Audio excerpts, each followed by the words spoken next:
Hello दोस्तों, स्वागत है आपका आपके अपने यूट्यूब चैनल पर। दोस्तों हम लोग आज जो है एक बहुत ही अच्छे वीडियो के साथ में हम लोग आए हैं। तो दोस्तों आज का जो वीडियो है बहुत ही इम्पोर्टेंट वीडियो है आपके लिए। आज के वीडियो जो हम लोग लिए हैं वो है बायोलॉजी से। बायोलॉजी एनसीईआरटी से है और टॉपिक का नाम है जंतु जगत, एनिमल किंगडम। एनिमल किंगडम से आपका ये आज का क्वेश्चन है। तो बिना देरी के हम लोग क्वेश्चन पर आते हैं। पहला क्वेश्चन आपका है इस तरह से, देखिए दोस्तों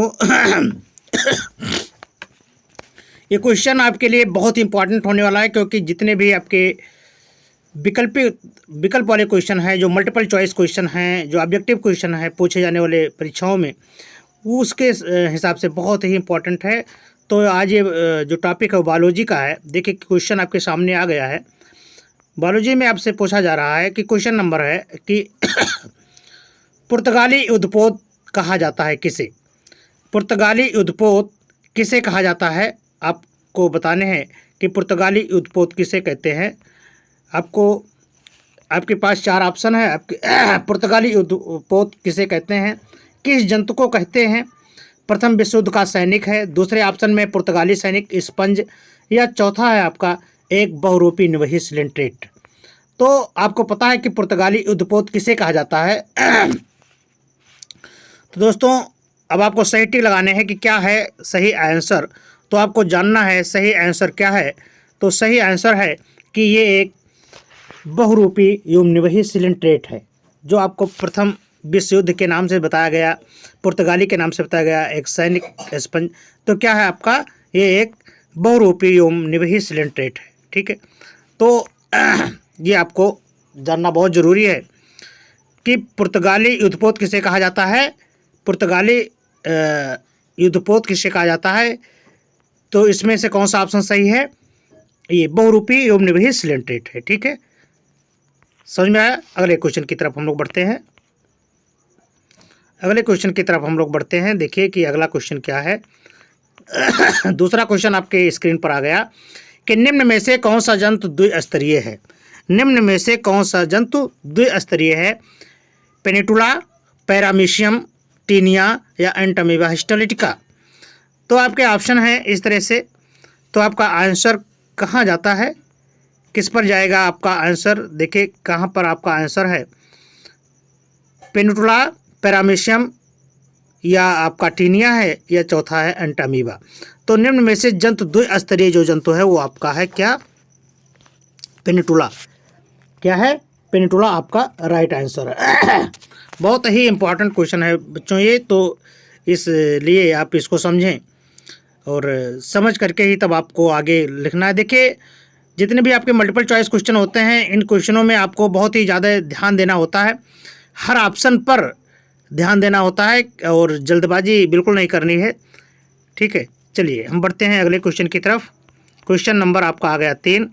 निम्न में से कौन सा जंतु एक सिलेंट्रेट है? सिलेंट्रेटा संघ के जंतु कौन से हैं, इसमें आपको बताना है। पहला ऑप्शन है समुद्री गाय, समुद्री खीरा, समुद्री पंखा या समुद्री घोड़ा। ये आपको बताने हैं चारों ऑप्शनों में से कि कौन सा ऑप्शन आपको सही है। तो सिलेंट्रेट्स जो संघ होता है, सिलेंट्रेटा का इसमें कौन सा उदाहरण दिया हुआ है, ये आपको छांटने हैं। तो सिलेंट्रेटा का आपको जो आंसर है वो आपको छांटने हैं। इसमें क्या है, समुद्री गाय, समुद्री खीरा, समुद्री घोड़ा या समुद्री पंखा।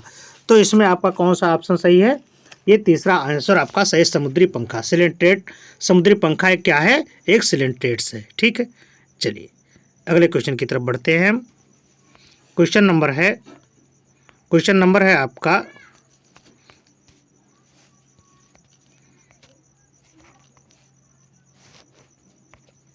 चौथा क्वेश्चन। देखिए आ गया, ये चौथा क्वेश्चन रहा आपका, सिलेंट्रेटा में नेमेटोब्लास्ट का कार्य क्या है?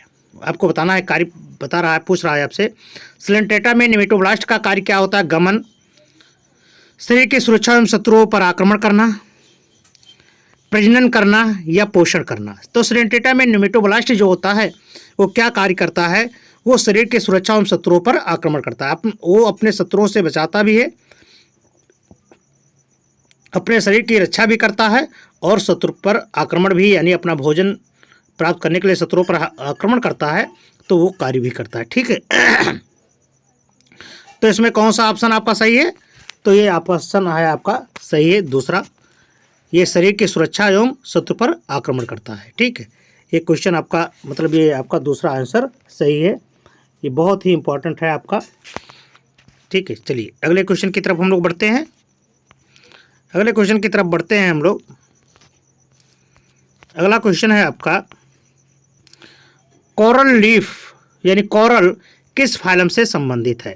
कोरल किस फाइलम से संबंधित है? पोरीफेरा, सिलेंट्रेटा, मोलस्का या एकानोडर्मेटा?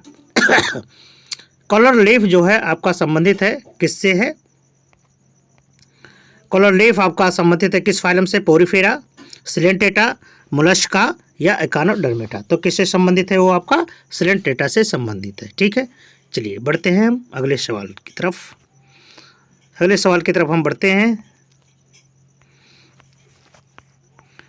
किस वर्ग के सिलेंट्रेट्स या मेड्यूसा अवस्था नहीं पाई जाती है?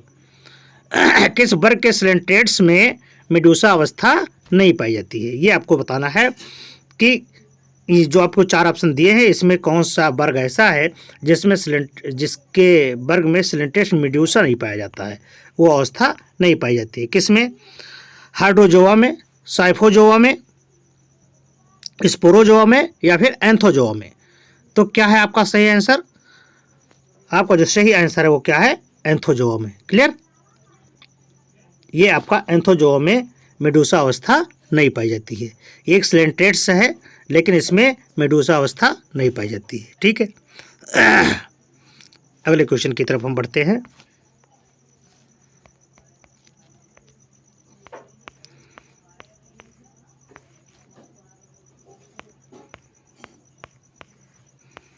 अगला क्वेश्चन है, एक अरीय सममित द्विस्तरीय जंतु है। एक अरीय सममित द्विस्तरीय जंतु इसमें कौन से हैं?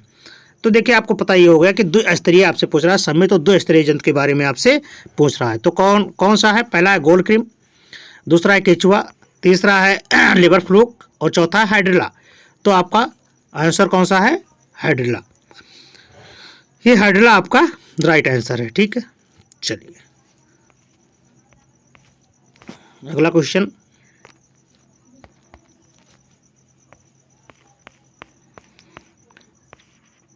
टीनिया के परिपक्व प्रोग्लोटिड में होते हैं क्या?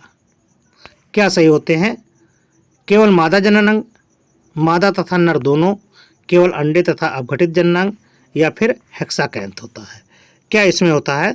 तो इसमें आपका जो है मादा तथा नर दोनों होता है। ये टीनिया के परिपक्व प्रोग्लोटिड अवस्था होती है उसमें नर और मादा दोनों उपस्थित होता है। तो कौन सा ऑप्शन आपका सही है? दूसरा ऑप्शन सही है। ठीक है, चलिए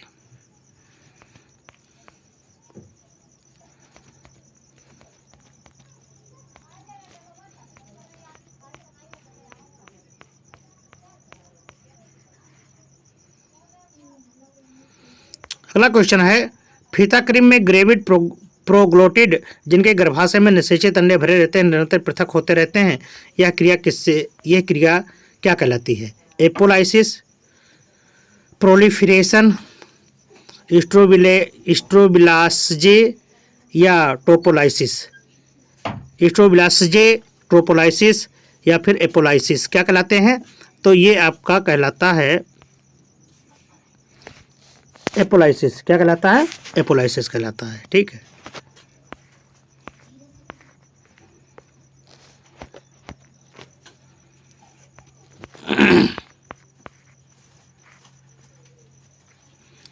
जंतु जो विखंडी रूप से खंडित होते हैं अर्थात जिसमें खंडी भवन होता है, तो आप जानते हैं कि उसे क्या कहते हैं? जो जिसमें खंडी होता है वो आपके कई से होते हैं, एनिलिड्स होते हैं। ठीक है, जिसमें खंडी होता है अर्थात शरीर खंडों में बटा हुआ होता है उन्हें क्या कहते हैं? खंडी भवन कहते हैं। अगला क्वेश्चन देखें, निम्न में से कौन सा अंतःपरजीवी है? निम्न में से कौन सा अंतःपरजीवी जरायुज है? ध्यान रखना यहाँ पर जरायुज है तो वो आपका क्या है? बुचेरेरिया ब्रैंकोप्टी है। ठीक है, चलिए अगले क्वेश्चन की तरफ बढ़ते हैं। नली के भीतर नली संरचना किस संघ के जंतु प्रदर्शित करते हैं? तो नली के भीतर जो संरचना होती है वो कौन से प्रदर्शित करते हैं? उसे प्रदर्शित करते हैं एनालिट्स। क्या प्रदर्शित करते हैं? एनालिट्स। अगला क्वेश्चन देखें, बहुत इंपॉर्टेंट है ये क्वेश्चन आपका। एफ्रोडाइट जो कि समुद्री चूहे के रूप में जाना जाता है वो क्या है? तो समुद्री चूहे के रूप में जो जाना जाने वाला है वो क्या है? एक एनालिड्स है। क्या है आपका? वो एक एनालिड्स है। ठीक है, तो आपका पहला ऑप्शन सही हुआ। अगला देखिए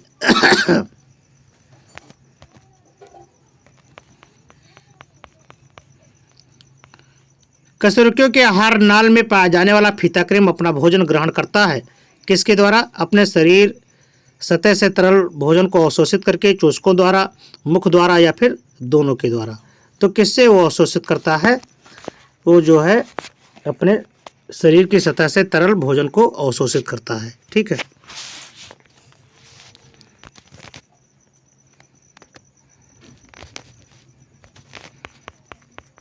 अगला क्वेश्चन है, निम्न में से कौन से जंतु के जीवन चक्र में लार्वा अवस्था नहीं पाई जाती है? वो बहुत अच्छा क्वेश्चन है ये, कि कौन सा जंतु ऐसा है जिसमें लार्वा अवस्था ही नहीं पाई जाती है? Ascaris, Rana, tigrina, Taenia sodium, या फ्रिथमा पास्ट्यूमा।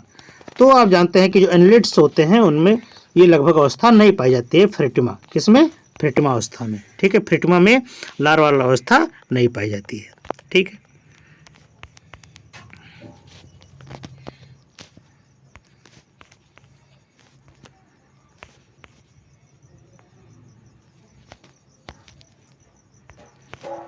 अगला क्वेश्चन है, निम्न में से कौन सा जंतु उभयलिंगी नहीं है? यहाँ पर आपको उभयलिंगी नहीं, उभयलिंगी तो इसमें सभी हैं एक को छोड़ करके, तो उभयलिंगी कौन नहीं है? केचुआ, जोंक, अस्कारिस, या टीनिया सोडियम। तो उभयलिंगी जंतु आप जानते हैं कि दोनों नर और मादा एक में ही पाए जाते हों, तो उसे उभयलिंगी कहते हैं। केचुआ, केचुआ में नर मादा दोनों जननांग होते हैं। जोंक में भी होते हैं। अस्कैरिस या टीनिया में किस में नहीं होते हैं? तो पहला और दूसरा तो पक्का हो गया, है ना। तो आप में किसमें नहीं पाए जाते हैं? टीनिया में भी पाया जाता है। तो एस्कैरिस ही एक ऐसा जंतु है जिसमें ये उभयलिंगी नहीं होते हैं। इसमें एस्कैरिस में नर और मादा अलग अलग होते हैं, यानी ये एक लिंगी जंतु होता है। ठीक है, तो ये क्वेश्चन आपका सबसे सही आंसर है। ठीक है, अगला क्वेश्चन देखें,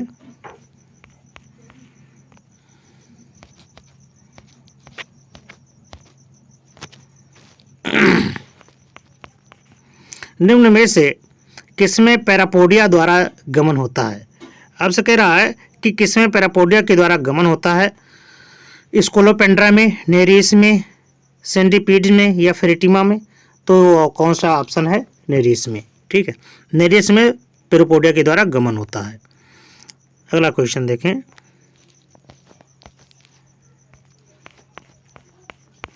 सर्वप्रथम वास्तविक सुलोम किस संघ के जंतुओं में दृष्टिगोचर हुई है? सर्वप्रथम वास्तविक सुलोम किस संघ के जंतुओं में दृष्टिगोचर हुई, मतलब सामने आई है? आर्थ्रोपोडा में, मोलस्का में, एनालिडा में, या फिर प्लेटेhelminthes में। तो वो जो आपके सर्वप्रथम में सुलोम, जो वास्तविक सुलोम बना है वो किसमें बना है? एनालिडा में। तो ये ऑप्शन आपका बहुत ही इंपॉर्टेंट है। तो आपका आंसर किस में जाएगा? एनालिडा में जाएगा। ठीक है, चलिए अगला क्वेश्चन बढ़े, अगले क्वेश्चन की तरफ।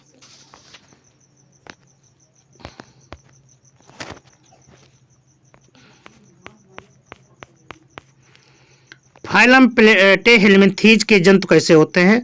प्लेटेhelminthes के जंतु कैसे होते हैं? द्विस्तरीय, त्रिस्तरीय। तो इसके जो जंतु होते हैं त्रिस्तरीय, द्विपार्श्वीय, सममित या सममित तथा एसोलोमिट होते हैं। तो ये आपका आंसर जो है, कौन सा ऑप्शन सही है? आपका आंसर सही है तीसरा। कौन सा ऑप्शन सही है? तीसरा आपका सही है।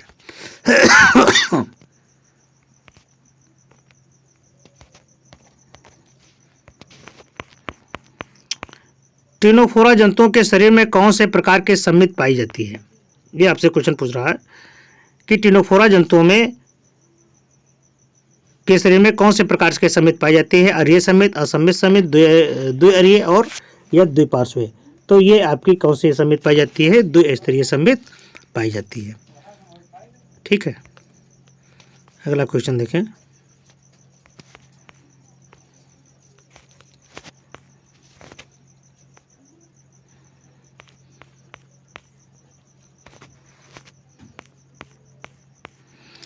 संगटिनोफोरा में कौन सा लार्वा अवस्था है? संगटिनोफोरा में कौन सा लार्वा अवस्था है? सिडिपीड या वेलिजर, नाइप्लियस या ट्रोकोफोर? तो इसमें कौन सी अवस्था है आपकी? इसमें सिडिपीड की अवस्था पाई जाती है। अगला क्वेश्चन देखें।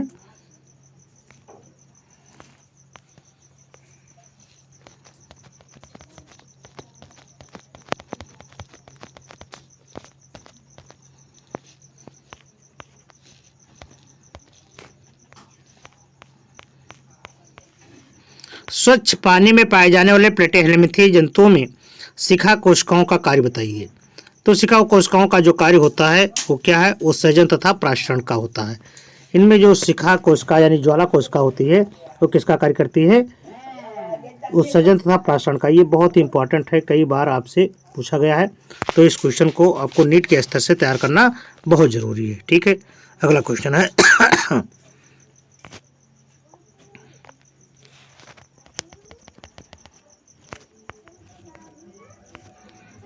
अगला क्वेश्चन है, निम्न में से कौन सा जंतु एनिलिड्स है? समुद्री घोड़ा, समुद्री चूहा, समुद्री गाय या फिर समुद्री कलम? तो इसमें से आपका क्या है? समुद्री चूहा। अभी आपको बताया गया समुद्री चूहा जो है आपका क्या है? एनिलिड्स है, समुद्री चूहा। ठीक है,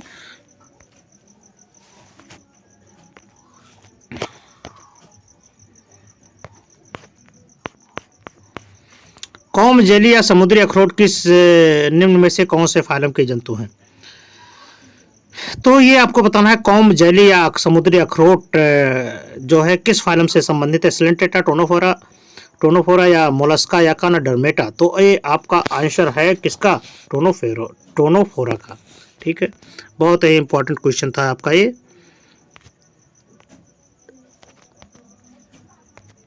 अगला क्वेश्चन आ गया आपके बिल्कुल स्क्रीन पर। टोनोफोरा जंतुओं का अभिलाक्षणिक गुण क्या है? टोनोफोरा जंतुओं का अभिलाक्षणिक गुण क्या है? ये आपको बताना है कि टोनोफोरा जंतुओं का अभिलाक्षणिक गुण क्या होता है। तो गमन तथा 8 कोम प्लेटों की उपस्थिति, दंश कोशिकाओं का अभाव, या फिर है आपको कोलोब्लास्ट या लैसो कोशिकाओं की स्पर्शकों पर उपस्थिति, या उपरोक्त सभी। क्या है इसमें? किसके साथ आप जाएंगे? तो ये ऑप्शन है, क्या आप किसके साथ में जाना चाहोगे? तो ये ऑप्शन आपके पास में आ गया, उपरोक्त सभी। ठीक है, तो ये ऑप्शन आपका, जब आपके पास कहीं उपरोक्त आ जाए तो इसके बारे में आपको कुछ विधिवत जानना होगा कि आखिर ये उपरोक्त है तो कुछ तो है इसमें। ठीक है, कंटक युक्त भ्रूण पाया जाता है। कंटक युक्त भ्रूण किसमें पाया जाता है? ये आपको ध्यान में रखना है। यहाँ पर देखिए, कंटक युक्त भ्रूण किसमें पाया जाता है? फैसियोला में या डुगेसिया में, टीनिया में, या फिर उपरोक्त सभी? तो यहाँ पर आपको सोच विचार करके उत्तर देना होगा, क्योंकि यहाँ पर भी उपरोक्त सभी लगा है, लेकिन एक क्वेश्चन आपका सही जाएगा किसमें? टीनिया में। ठीक है, तो कंटक युक्त जो भ्रूण होता है वो किसमें पाया जाता है? टीनिया में पाया जाता है। चलिए बढ़ते हैं हम अगले क्वेश्चन की तरफ।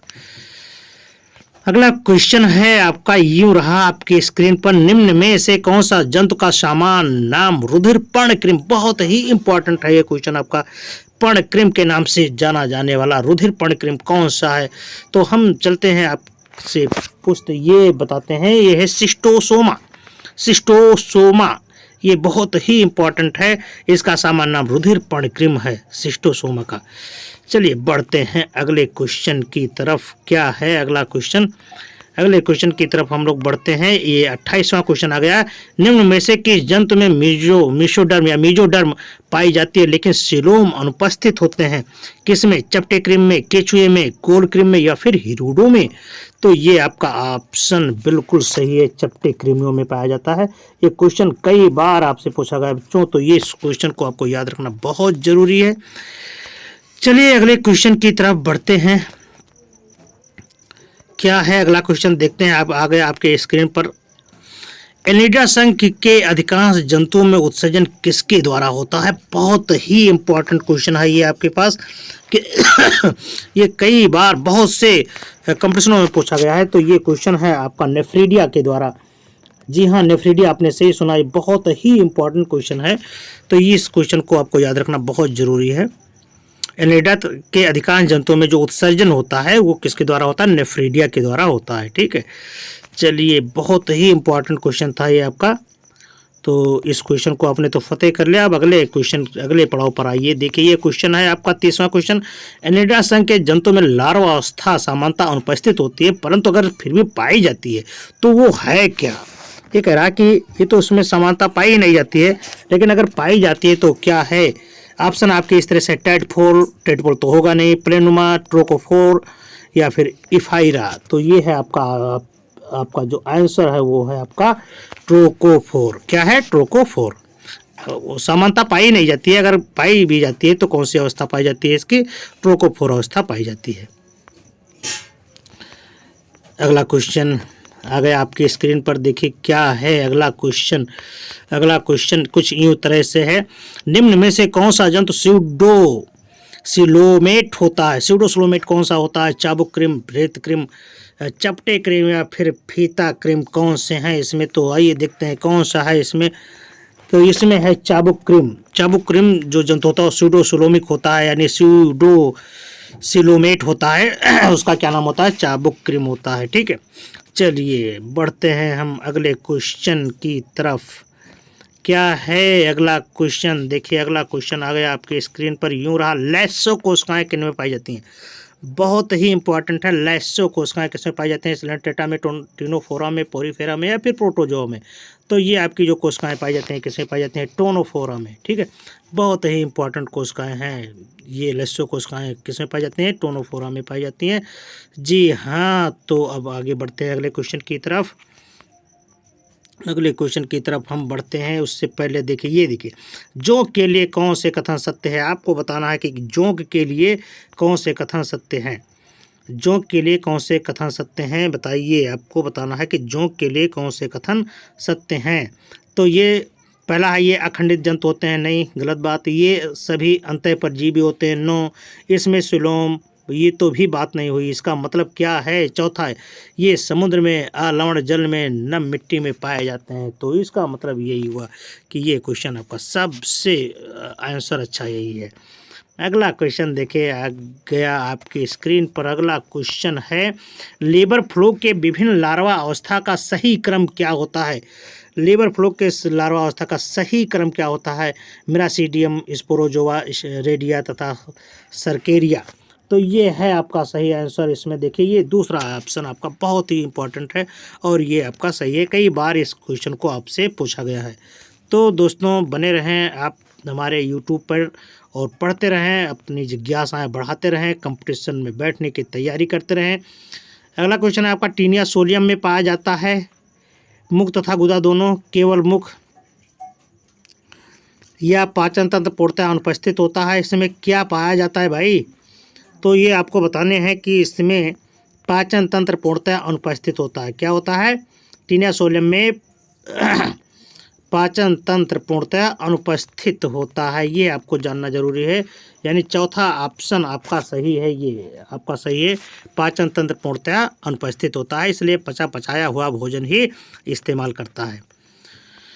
अगला क्वेश्चन देखिए आ गया आपकी स्क्रीन पर। अगला क्वेश्चन क्या है? देखिए 37वां क्वेश्चन है, किसका जीवन चक्र द्विकोषीय होता है? किसका जीवन चक्र द्विकोषीय होता है? टीनिया सोलियम का, फैसियोला हेपेटिका का या टीनिया सेजिनेटा का या उपरोक्त सभी? तो आपको उत्तर देने में अब सरलता हो गई, उपरोक्त सभी।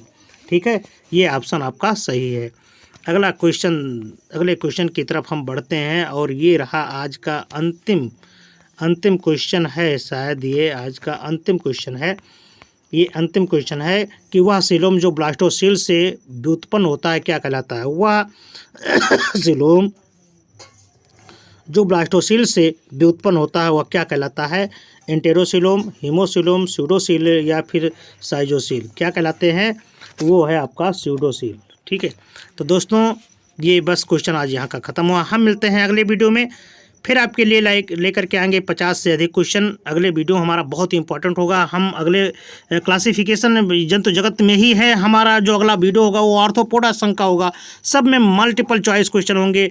तो देखना ना भूलें हमारा अगला वीडियो, और आप खूब मज़े से पढ़े लिखें और अपनी पढ़ बनाते रहें दोस्तों। फिर मिलते हैं हम अगले वीडियो में, तब तक के लिए नमस्कार।